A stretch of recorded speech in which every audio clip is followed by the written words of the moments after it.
Alright, this lesson's about rational functions.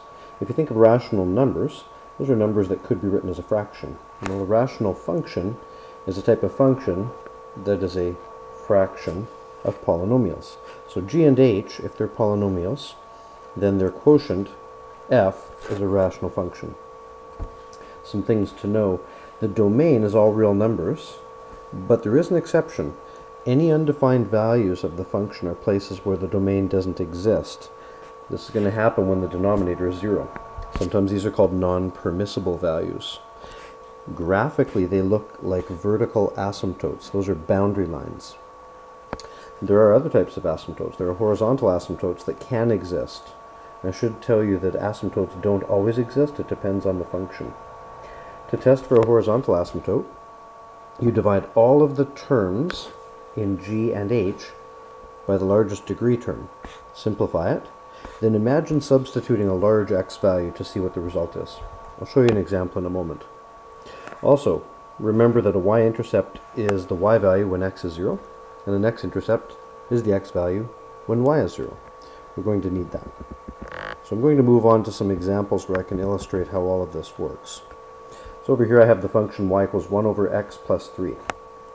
To start with the domain, I would say x is the elements of all real numbers, but x does not equal negative 3.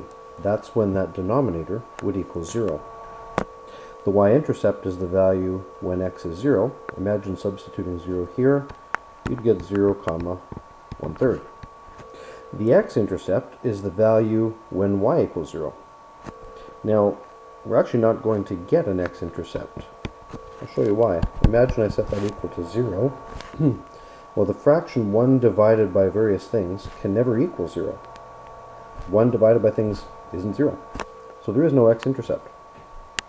The vertical asymptote is going to occur when I divide by 0, so that's the line x equals negative 3.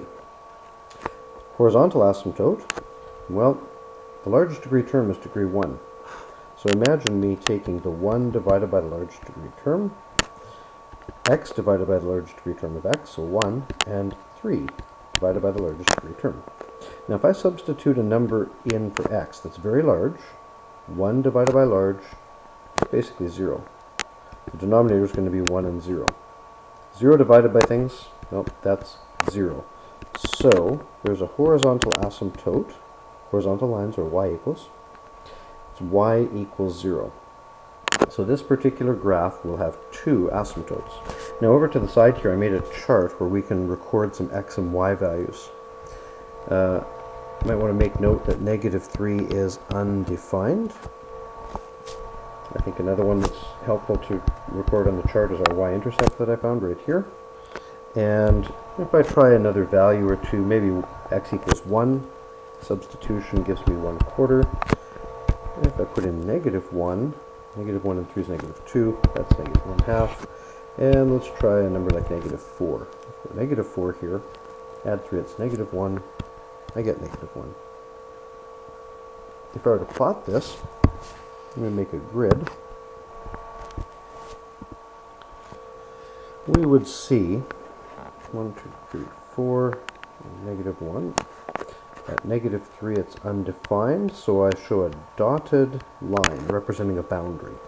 At negative 1 it's negative 1/2. At 0 it's 1/3. Notice I'm just sort of eyeballing it 1/3 of the way along the square. At 1 it's 1/4. Now I'm thinking I have an error here. Negative 1, yes, I do have an error here. When I put negative 1 in here, add 3, I get positive 1/2. It looked strange to me that I had points at that location. I started getting suspicious. Another point that I'm going to try, I noticed I didn't try anything here for negative 2, so let's have a look at that. Negative 2 add 3 is 1 over 1. That's a nice tidy point. Now, the horizontal asymptote, remember I said y equals 0. So I'm going to make another dotted line. Horizontals are y equals. I'm going to label it. I forgot to label that one. I should have done the vertical asymptote as well. And what I'm going to do now is I'm going to connect the dots like this. And I want that curve to get closer and closer to the asymptote and closer to that asymptote. Down here, I know that because I have asymptotic behavior, this curve is going to head toward that dotted line and toward that dotted line. So I've got this one finished. Now, I'm going to check on a calculator. 1 over x plus 3. I've got that right here. 1 over x plus 3. I'm going to choose zoom 4, which is a convenient window to choose in a lot of situations. And, yeah, there's confirmation. Now, you may want to turn your grid on just for reference. That second function format. And we want to go down to the third line and choose grid on. And you'll notice if I graph it, I'll get some nice dots for reference now. Okay, so that one worked out. Let's look at my next graph. X plus 3 over x squared minus 4.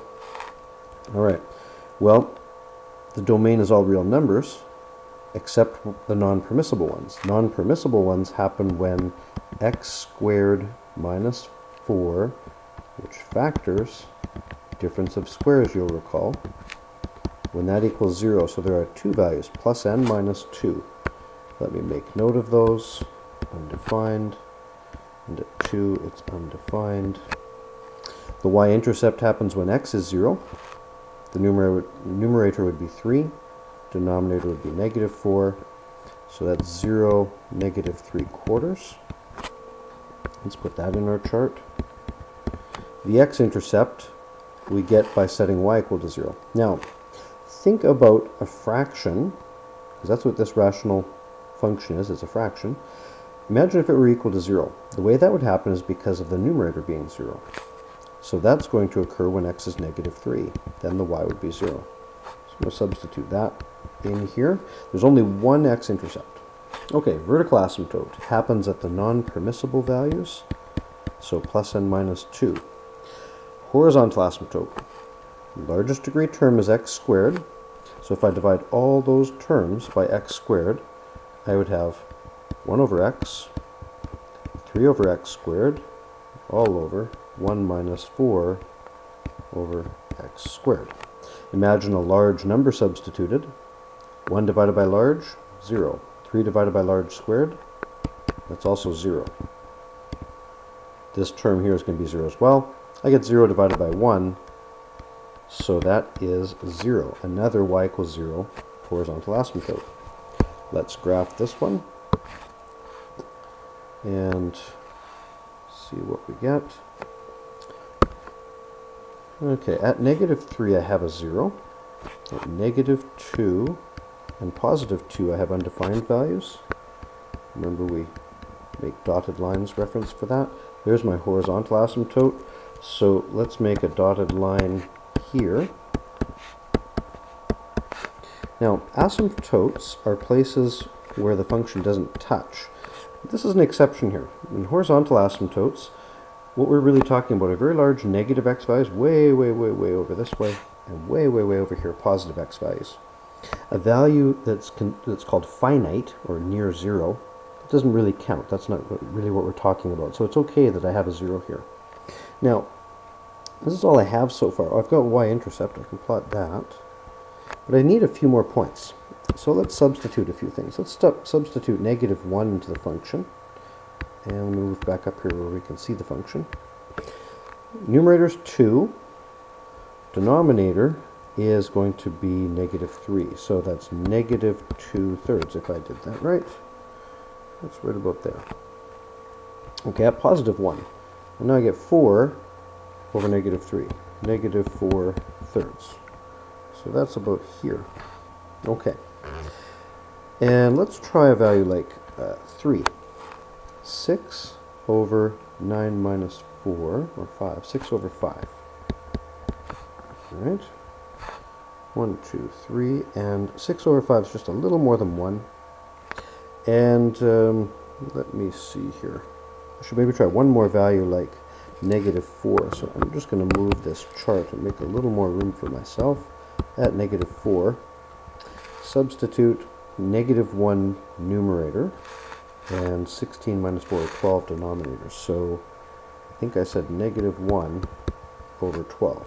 Okay, right here.